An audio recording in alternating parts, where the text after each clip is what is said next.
This program is designed to provide general information with regards to the subject matters covered. This information is given with the understanding that neither the hosts, guests, sponsors, or station are engaged in rendering any specific and personal, medical, financial, legal, counseling, professional service, or any advice. You should seek the services of competent professionals before applying or trying any suggested ideas.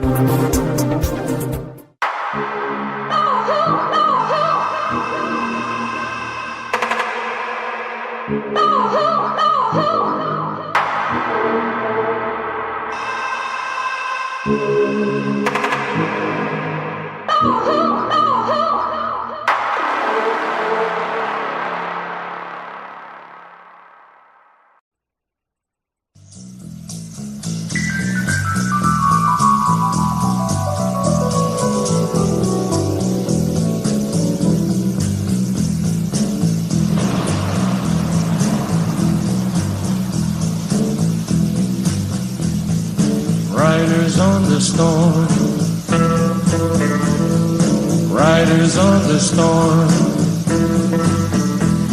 Into this house we're born, into this world we're thrown.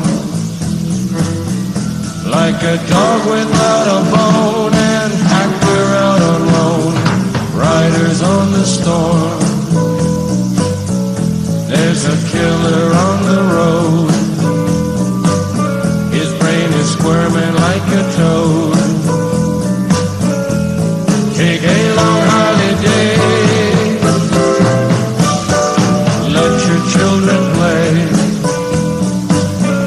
If you give this man a ride, sweet family will die. Killer on the road.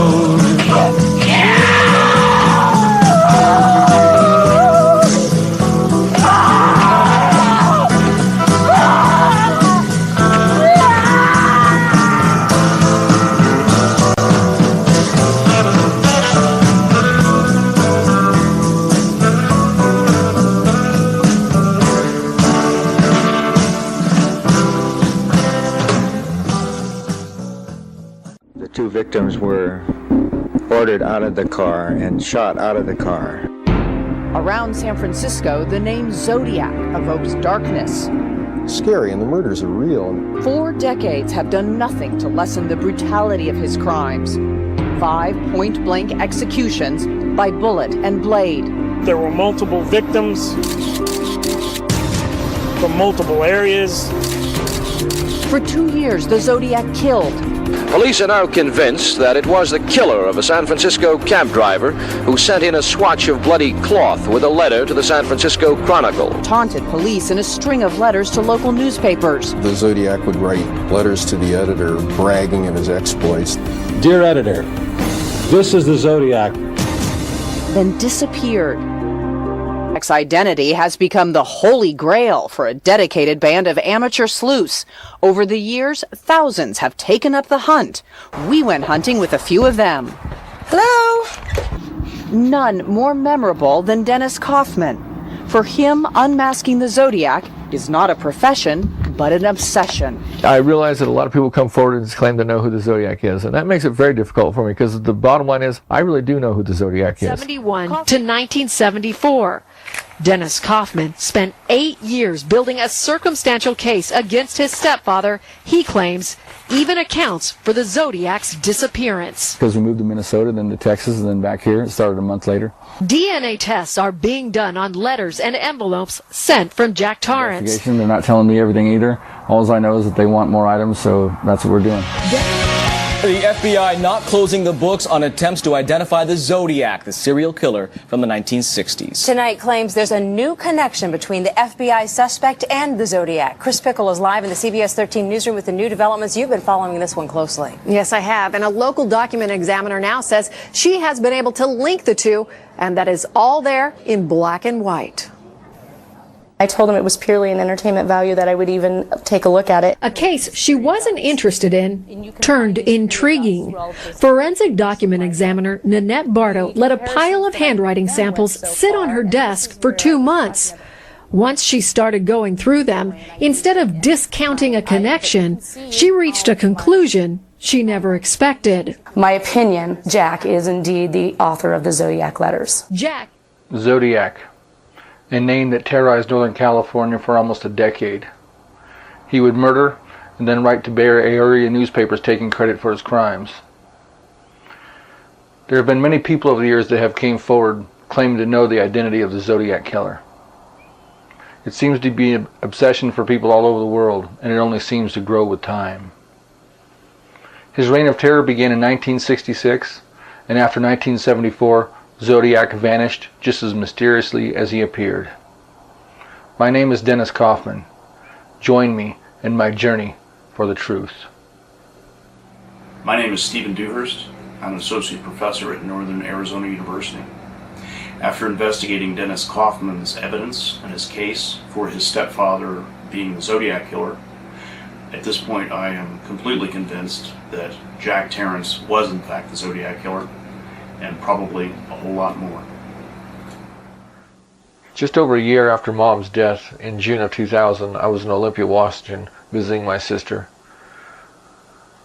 While I was there, a show came on television called Case Reopened by Lawrence Block. It was a documentary about the Zodiac killer who had eluded police for over 30 years. As I was watching the show, the hair on my arm stood up. It's like every question I ever had was answered at that point. I knew exactly who they were talking about. Here is a photo of Jack in 1967, and this composite of the Zodiac was done in 1969.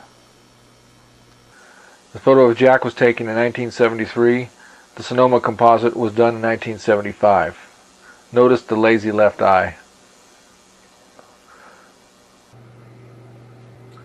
In July of 1969, Zodiac's communications to local Bay Area newspapers began. One went to the San Francisco Chronicle, another went to the San Francisco Examiner, and the third letter went to the Vallejo Times-Herald. I took words from the Zodiac letters that he mailed to police, and I also took words from letters that Jack sent me over the years. The top row of words is Zodiac's writing, and the row just beneath it is Jack's writing. You can see the similarities.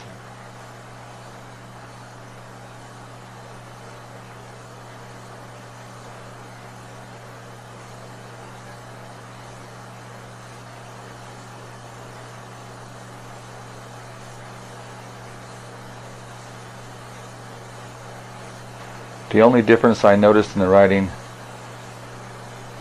was the letter A. If you look at the word page, you can see that the A's are different.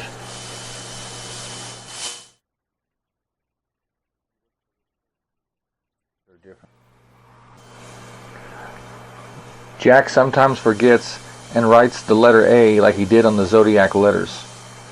The word at, and then we have the word age. Both of those A's are written like they are on the Zodiac letters. Then you have the word dad, which is Jack's normal style of his A. Zodiac's writing, we find the odd splitting of words. This is a letter that Zodiac sent to the San Francisco Chronicle in January of 1974. If you look at the word comedy on the second line, you see the C-O-M, then it's split in half, and the I-D-Y continues on the third line. There's plenty of room for that word to be written there. In Jack's writing, we find this same odd splitting of words. The word automatically is cut off, and the L-Y continues on the next line. Once again, there's plenty of room for that word to be written there. Another odd characteristic about Zodiac's writing is the odd spacing in his words. We find these same odd characteristics in Jack's writing, the odd spacing in his words, insubordination, argumentative, disregards, etc. After studying both Zodiac letters and Jack's writing, you've come to the conclusion that Jack is the author of the Zodiac letters, correct? Absolutely. Yeah. And you are completely confident in your decision in that? Absolutely. With 55 matching identifying traits, I believe that's more traits than I would find in any one individual examination that I've ever completed. It is very compelling to indicate that that many matches would ensure an author match between the Zodiac letters and the writings of Jack Terrence. Okay. I remember the first time that I met Jack. I walked into the living room and he had his arm around my mother. And I walked over to him and I said, "Get your arm off of my mother." Well, he looked at me and he says, "We need to have a talk." So he took me in the bedroom and he gave me a whooping. And he said, "Listen," he says, "I don't want to be here any more than you want me here, but I have no choice." Well, I never knew what he meant by that until now. This is Jack's hypnosis symbol in his own writing. Zodiac uses the same symbol. On March 19th, 1971, Zodiac mailed this card to the San Francisco Chronicle.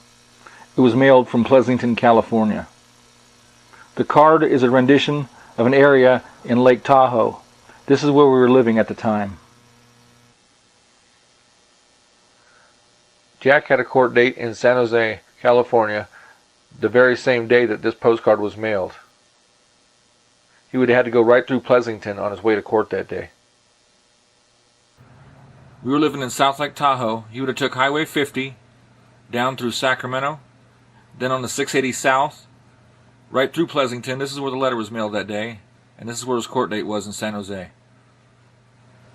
On March 17th, 1974, Jack was arrested for poaching.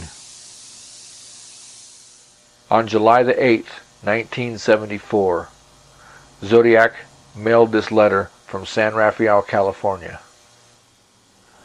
Just 2 days after this letter was mailed, on July 10th, 1974, Jack was sentenced to 30 days in the county jail for his poaching incident. This is the first time that Jack had done any jail time. Zodiac was never heard from again.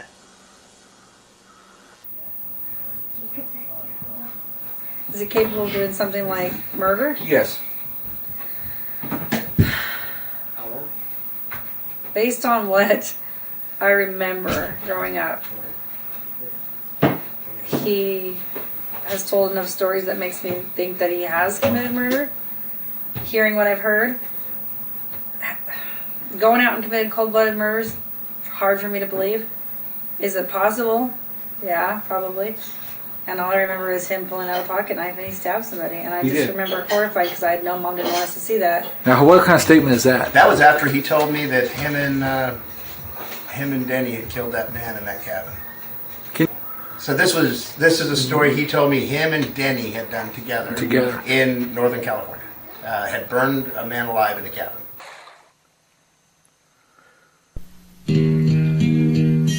People come up to me and say, "Dennis, why don't you move on with your life and get away from the Zodiac case?" Well, the answer to that is simple.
He's in complete control.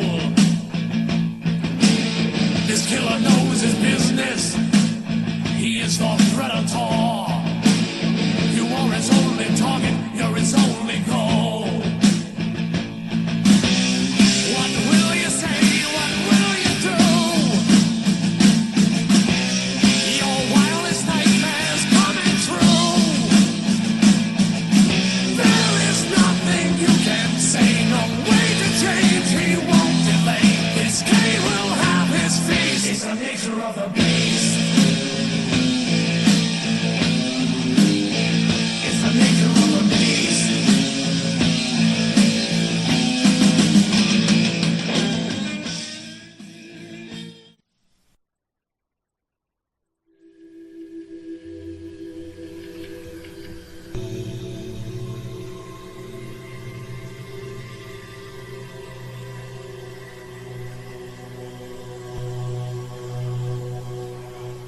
Most of the items I found in Jack's storage shed when I searched it in 2001 were found in this green metal box. In December of 1968, a white Chevy Impala was seen leaving the crime scene at the Lake Herman murders. Well, during that time, Jack owned a white Chevy Impala. In September of 1969, Zodiac attacked a young couple on the shores of Lake Berryessa. Witnesses reported seeing an ice blue two-door Chevy Impala that day. Here's a photo of Jack in 1971 standing in front of his ice blue two-door Chevy Impala. This is Jack's hypnosis symbol in his own writing. Zodiac uses the same symbol.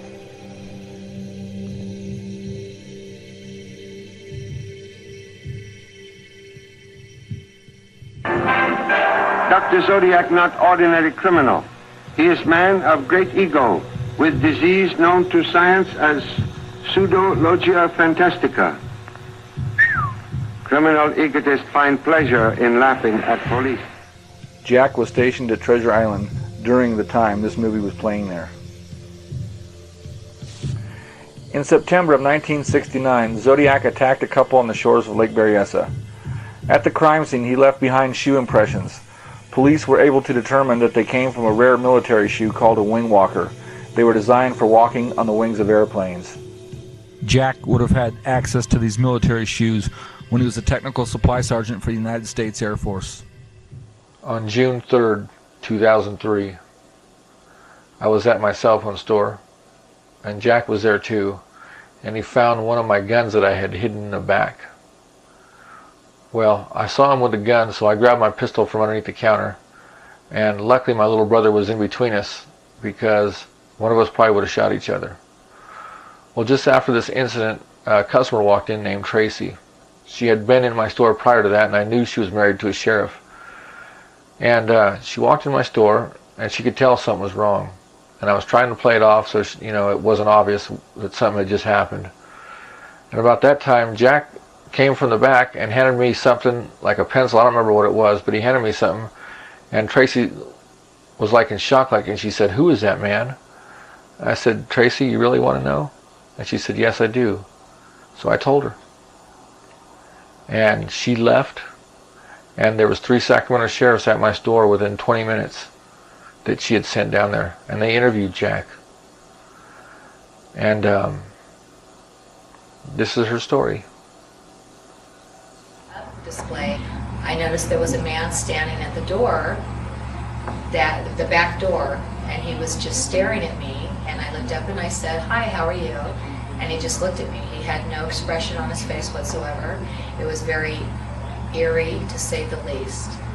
So Dennis was saying, "Tracy, could you please go get Ralph?" Ralph is your ex-fiance. He's a deputy sheriff. And I said, "Yes, I will, but what's going on here?" And it was very weird. It was very scary. And I went to the parking lot, got in my car, and I called a news channel. I can't remember if it was 13, 3, or 10, but it is on file. Yes. And I said, "Are you close to a sheriff's station?" I said, "Well, yeah." I drove to the service center. I walked in, and the lieutenant was in there, and I asked him, "Please go to the back with me." They all met me and followed me to the back. They knew me as with Ralph and everything exactly, and they sat down with me, and I was petrified. They knew it. I told them the story. They got on their phones and they were, questioning me about this and that. And they were, one of them, Rick, was upset and saying, this isn't cool. To that effect, that if this guy is making this up, this is not okay. To tell the public that this person is the Zodiac killer and make you this upset. Of course. And I remember telling him, you know what, I don't know so much about the Zodiac killer, but I can tell you one thing, this man that was standing there looking at me made my skin crawl. It was unbelievable. In February of 1999, my mother just had her leg amputated from just below the knee down due to diabetes. Well, after she had her leg amputated, I noticed a red spot, and it looked like it might be getting infected, so I didn't want to take any chances. So I talked her into going to the hospital and having it checked out. When we arrived at UC Davis Medical Center in Sacramento, the doctor agreed that she needed to stay for a few days to watch it, make sure there was no infection, make sure the infection went away. Well, while she was in the hospital, she was there for about 3 days, and the doctor said she was okay to go home. So we said we'd be there the next morning to pick her up, to take her home. And the next morning, she was found on the floor in a coma. Nobody knows what happened. While my mother was on life support, I went to the hospital to visit her, and to my surprise, I was wanted for terrorist threats that I did not make.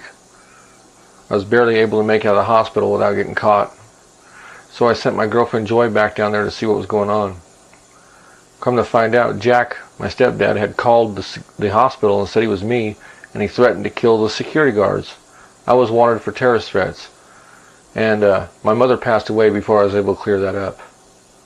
Okay, when I was in Washington and we were visiting Charles, and Jack called me into his room and said, Mary, he says, I want to ask you something. I want to know if you really think that I killed Nora. And I said, well, Jack, all you have to do is search your conscience, and if you have a clear conscience, then you don't have to worry about anything. The plan for Zodiac's bomb came from the schematic of a UP-15 teleprinter. These machines are used by ham radio operators. Jack was a ham radio operator. The bomb diagram on the left is Zodiac's diagram, and the bomb diagram on the right is one that I found in Jack's storage when I searched it in 2001.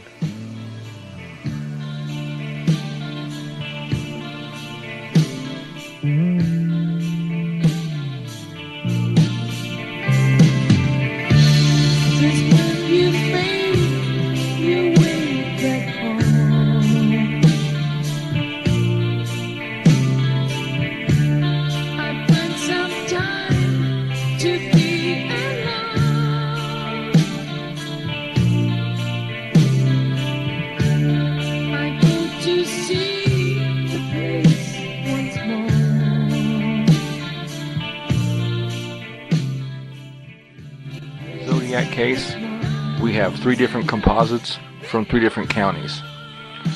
We have the San Francisco composite that was done in 1969. Then we have the Sonoma County composite that was done in 1975. Napa County had their own composite, and it looked nothing like the others. Who was this mysterious man in this composite? This is Jack's oldest biological son, Denny. I remember reading the letter that he had sent his dad from Vietnam. The letter ended with, Dad, you would love it over here. It's hunting season all year long.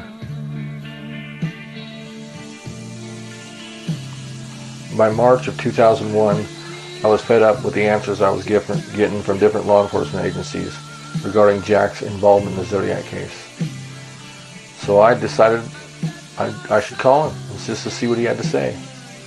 But before I called him, I had to find a way to make him feel comfortable about talking to me about his past. So what I did was, I told him I discovered who he was, and I wanted to write a book, but it wouldn't be published until he was dead. And he agreed to give me the information. dude. But I wouldn't want to. Well, after it's written as fiction, Yeah. and after I'm gone, which some days I don't think it'll be long. And some days I feel like it'll be a long time. Yeah, 20 years from now, huh? Yeah, right. Right. I understand. I don't want to put anything out there that's going to bring a prosecution before you're gone. You know, that's not my intention. You know? I just kick myself in the ass for not, just listening to you closer, because I never in a million years thought that, Most of the things I could deny, and they have no proof. Right, it must be like circumstantial. Yeah. Right. Right. I'm not too worried about it. It's what the people I know would think. Right. I see what you're saying. If it was a known fact that it was me.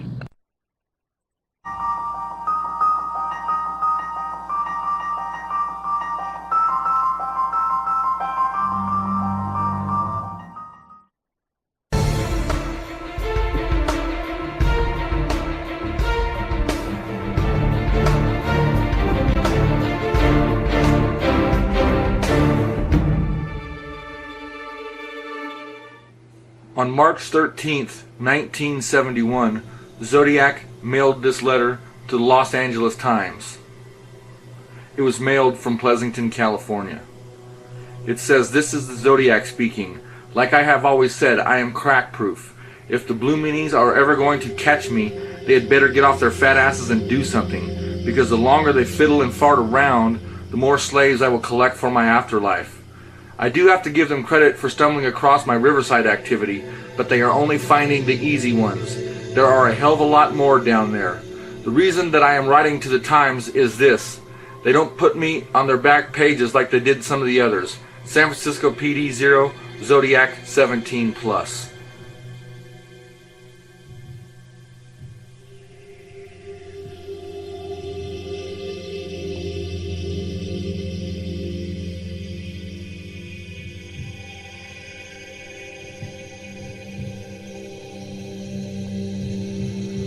One month after the murder of Sherry Jo Bates, her killer sent this confession letter to the Daily Enterprise. The letter begins with, "She was young and beautiful, but now she is battered and dead. She is not the first, and she will not be the last." The killer claimed that he plunged the knife into her and it broke. Police also described the knife as being about 3.5 inches long by 1/2 inch wide, with a broken and bent tip. Well, this is a knife that I found in Jack's storage shed when I searched it in 2001.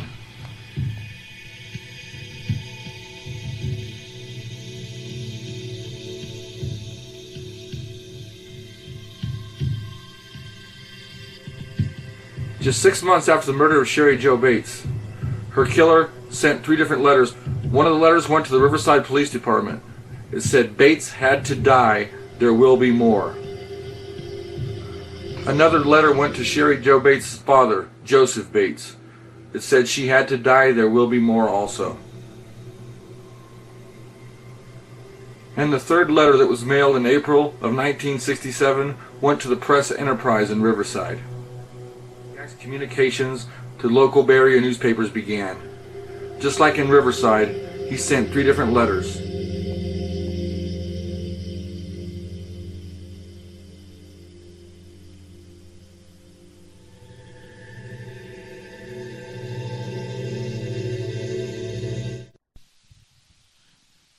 It seems as though Zodiac is fascinated with time. Zodiac sent a map of Northern California to Bay Area newspapers, and over Mount Diablo he put his infamous symbol. But if you notice in his symbol, you see a 3, 6, and 9, just as if it was a watch face. This is the watch that was found at the Sherry Jo Bates crime scene in 1966 in Riverside, California. The murder took place at about 10:30 p.m., but this watch was stopped at 12:23. If we use Mount Diablo as the center point for the clock hands, the murder of Sherry Jo Bates would be at 12:23. When I asked Jack specifically if he was the Zodiac killer, listen to what he had to say. Are you the Zodiac killer, or am I just imagining things? Let's see, what's that missing? I remember when we were younger, he would take us camping.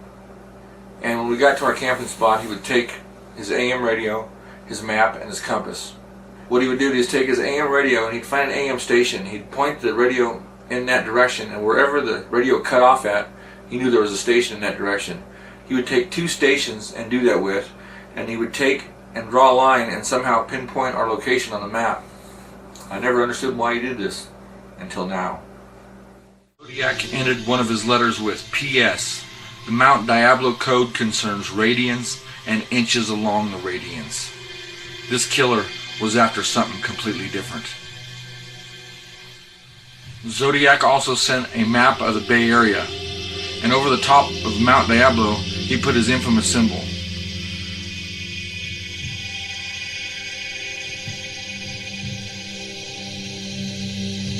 Zodiac mentioned the word radians in his letter.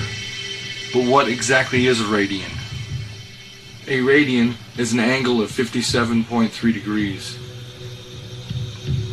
But what did this have to do with Zodiac and Mount Diablo? In 1980, a man by the name of Garth Penn made a pretty significant discovery. Garth Penn connected the murder site of Paul Stein in San Francisco to the top of Mount Diablo.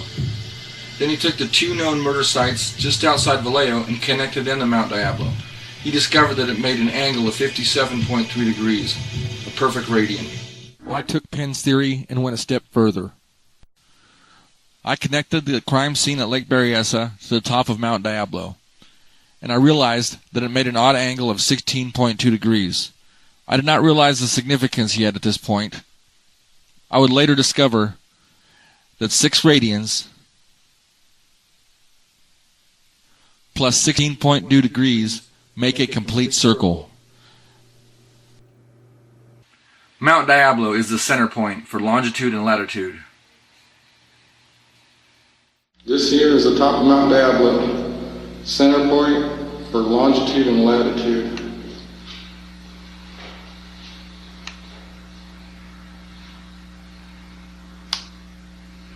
Here's the center point.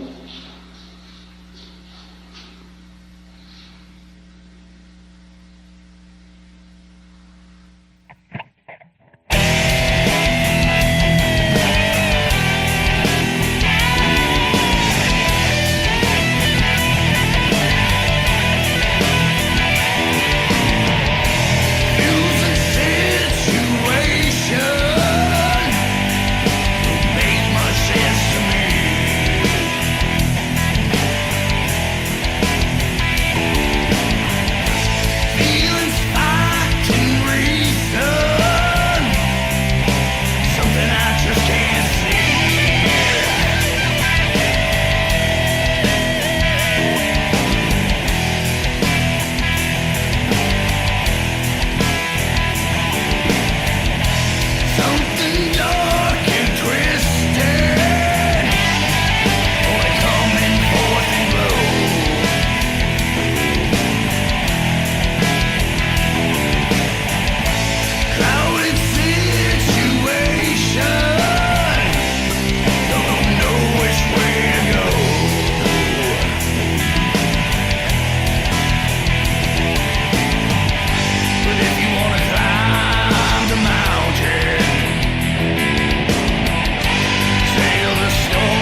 most famous of San Francisco homicide cases in terms of unsolved cases is the Zodiac case.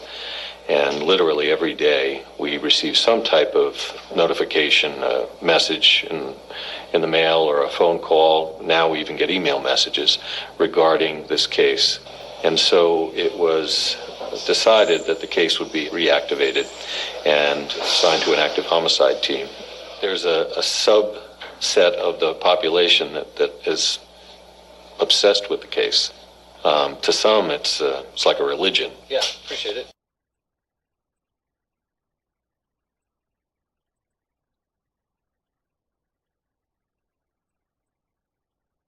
After Joy and I went to the FBI and they listened to our story and I turned Jack in, we both went back to our storage shed. We just kind of were very sad because at that point I thought I was going to be putting Jack in prison. And my younger brother, Jack was his real dad, and he had just lost his mother. Now I was going to be taking his dad away from him too. Then the reality hit of what was really going on, I think, at that point. After about a year of dealing with the Zodiac thing, my girlfriend Joy couldn't take anymore, so she moved up to Washington State with her aunt and kind of got her own life going. I stayed behind because I had to work on the case. I felt obligated. After about 6 months, I decided I had enough of the cases myself as well, and I went to Washington to pick up Joy to bring her back. Before I could bring her back, I had to have something to bring her back to. So I talked to my uncle, and he was going to help us start up a new cell phone store and help us get on our feet again. And he did. In February of 2002, we got our business going, our cell phone store, had our own place for once, and everything was like it was before. I was actually happy again. I had left the Zodiac thing alone, and we were making it. We were making money. Everything was good. But that was about to suddenly change.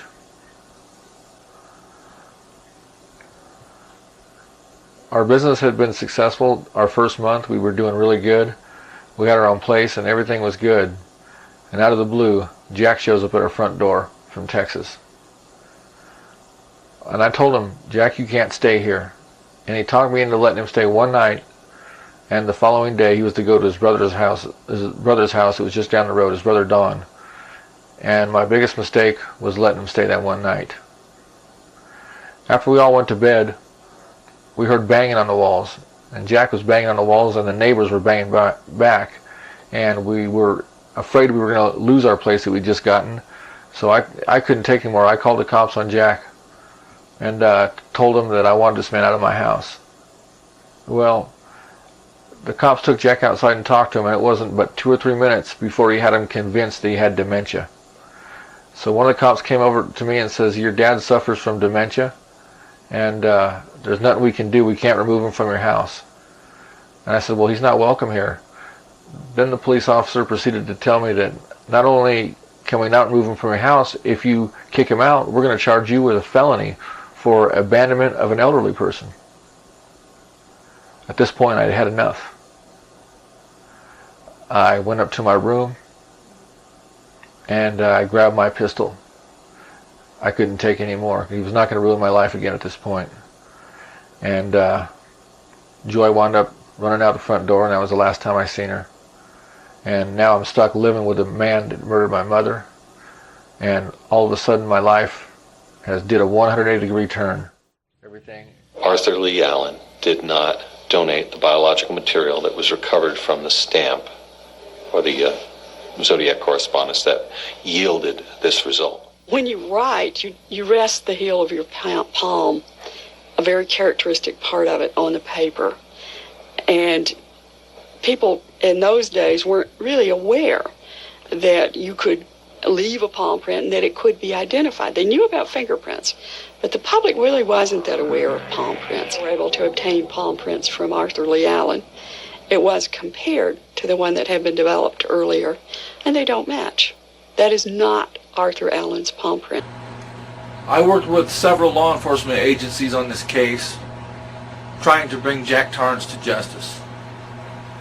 Had fairly good cooperation with just about everyone that I worked with, except for the San Francisco Police Department. I've never quite dealt with people like them, but it's not a good thing when you're dealing with a murderer to be more worried about getting the credit for something. You need to get this man off the streets. That should be number one priority, not who gets the credit for doing it. The options are this: identifying or eliminating a suspect as the Zodiac killer. Tonight, CBS 13 has uncovered a major roadblock in the FBI's investigation. It's a lack of cooperation, not from a person like you might imagine, but from a police department. Chris Pickle is in the newsroom with these new developments. Well, the FBI began collecting DNA evidence last year, and now we know why there are no results. The police agency that has most of the original evidence isn't sharing. Does it look like someone intentionally altered the letters? Absolutely. Dennis claims the changes began to appear after he showed his stepfather's handwriting to the San Francisco Police Department in 2001 and posted samples on the internet. The team has uncovered what has been slowing down the FBI's investigation. The San Francisco Police Department. The FBI has been asking since 2000 for 9 years to see the department's evidence. So far, they've been shut out. Come to San Francisco tomorrow and interview you regarding the Zodiac. I'm sorry, I don't do this. The San Francisco Police Department denied our multiple phone and email requests for an interview, specifically asking if they will allow the FBI to examine their evidence. And although the department has shown the evidence to reporters in the past, our requests to see what evidence the department still has were shot down.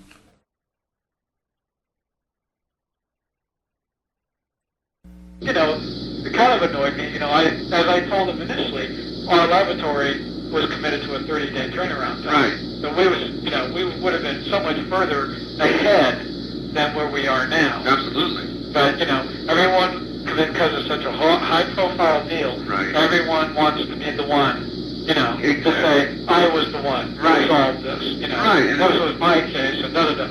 Right, and you know, and the other side is also saying that, hey, everybody worked together to solve it, and everybody's, you know. That's right. You know, what's wrong with that? And you know, you run into this every now and then with these petty cops. I'm sure you did. The real person is you. Right. So there wasn't anything that Kelly Keller did that identified this guy as the Zodiac. It was because you had done your homework and you brought it in here. Right. So.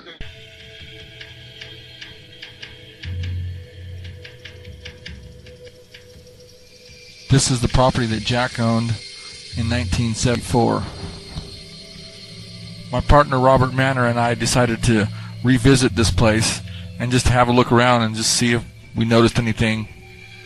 And when we got there, the owner was very cooperative. We explained to her what was going on. And at that point, we decided to run cadaver dogs across the property to see if they picked up any scent. In January of 2008, we ran the cadaver dogs across the property, and they did pick up scent. We marked the locations where they picked up the scent at, and a couple weeks later we came out and we dug in those areas, and we found what appeared to be human remains. These human remains have been turned over to the FBI for evaluation. Sometime around 1990, Jack asked me about this old piece of equipment that I had. He made the comment to me that if I ever get rid of it, that he wanted it. Well, at the time I didn't give it much thought. Several years later, in 2005, he asked me about this same piece of equipment, and once again I didn't give it much thought at the time. A few years later, in 2008, I was going through my things, and I ran across this thing that he'd been asking about, this PA head. Well, I was surprised that I still had it because we'd been through a couple wrecks, and it was just amazing that I had it still.